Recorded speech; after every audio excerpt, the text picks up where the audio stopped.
সর্বোচ্চ আদালত এবং আপিল বিভাগের প্রতি তারা আদালত অবমাননার শামিল হচ্ছেন। যে বর্তমান অন্তর্বর্তীকালীন সরকারের কতিপয় উপদেষ্টা তারা আমার প্রতি বৈষম্যমূলক আচরণ করেছে। শেষবারের মতো আহ্বান জানাবো, আপনারা অবিলম্বে আমার শপথ গ্রহণ অনুষ্ঠানের জন্য পদক্ষেপ নিন।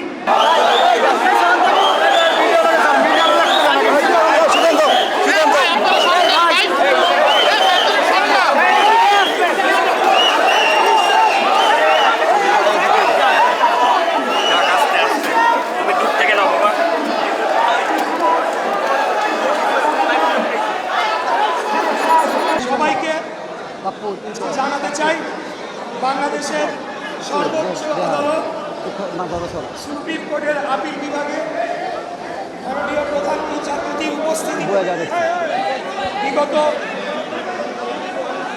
ঢাকা দক্ষিণ সিটি নির্বাচন 2020 সালে অনিয়ম হওয়া, আমরা যে নির্বাচন ট্রাইব্যুনালে যে মামলা করেছিলাম সেই মামলার যে রায়, সেই রায়কে বাংলাদেশের সর্বোচ্চ আদালতে বৈধতা দেওয়া হয়েছে এবং এর বিরুদ্ধে যারা আপিল করেছিল সেই আপিলকে খারিজ করে দেওয়া হয়েছে।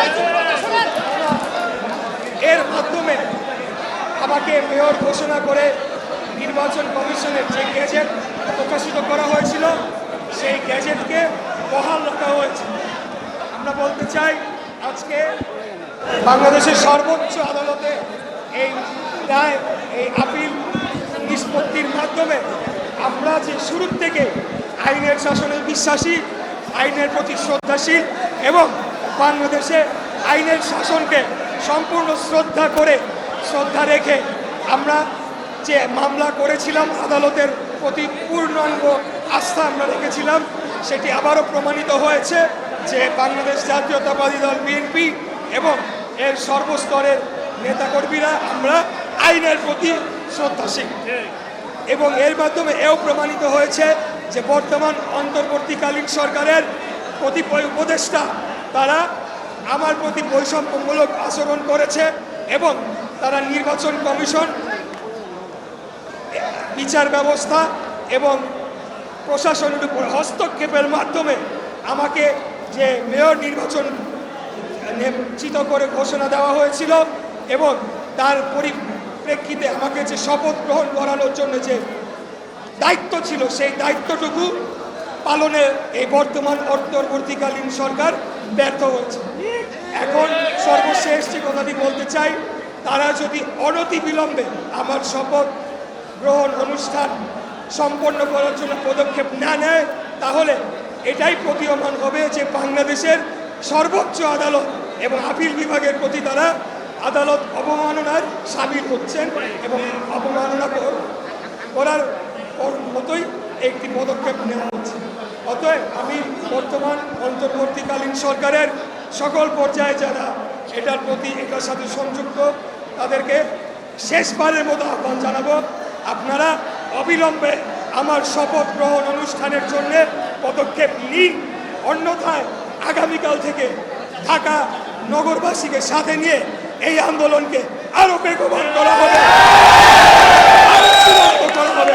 এই বর্তমান অন্তর্বর্তীকালীন সরকার যে তার নিরপেক্ষতা হারিয়েছে সেটিকে পুঁজি করে, সেটিকে মাথায় নিয়ে, সেটিকে জনগণের কাছে নিয়ে আমরা আমাদের এই আন্দোলনকে আরো চূড়ান্ত করার লক্ষ্যে বেগবান করব এবং আগামী জাতীয় নির্বাচনের আগে যাতে একটি সম্পূর্ণ নিরপেক্ষ সরকার ব্যবস্থা প্রতিষ্ঠা হয়, যার অধীনে জনগণ ভোট দিতে পারবে, যেই ভোট দানের মাধ্যমে একটি জনগণের নির্বাচিত সরকার প্রতিষ্ঠা লাভ করবে, সেই পদক্ষেপ আমরা গ্রহণ করব।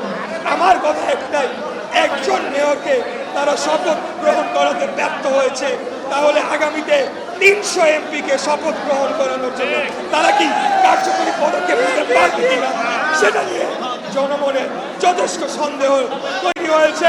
অতএব অন্তর্বর্তীকালীন সরকারকে শেষ সুযোগ দেওয়া হচ্ছে, আপনারা আপনাদের নিজেদেরকে সংশোধন করুন এবং আদালতের রায়কে মেনে নেন, জনগণের রায়কে মেনে নিয়ে আপনারা কার্যকরী পদক্ষেপ করুন। ধন্যবাদ সবাইকে।